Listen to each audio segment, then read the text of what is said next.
ബംഗ്ലാദേശിലെ ഒരു യൂണിവേഴ്സിറ്റിയുടെ ഫ്രണ്ടിൽ ആളുകൾ ഇന്ത്യൻ ഫ്ലാഗിൽ ചവിട്ടി നടക്കുന്ന വീഡിയോ ആണിത്. ഇന്ത്യ ബംഗ്ലാദേശ് ബന്ധം ഓരോ ദിവസവും വഷളായിക്കൊണ്ടിരിക്കുകയാണ്.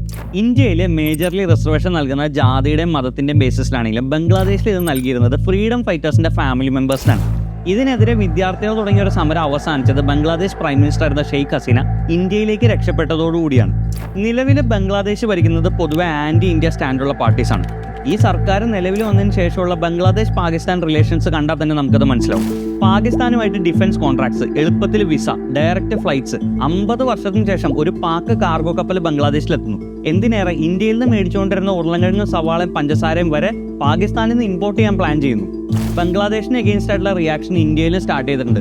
പല സ്ഥലങ്ങളിലെ റാലികളും ബംഗ്ലാദേശ് പ്ലേയേഴ്സിനെ IPL നിന്ന് ബാൻ ചെയ്തതും അഗർത്തലയിലെ ബംഗ്ലാദേശ് മിഷൻ അടിച്ചു തകർത്തൊക്കെ ഇതിന്റെ എക്സാമ്പിൾസ് ആണ്.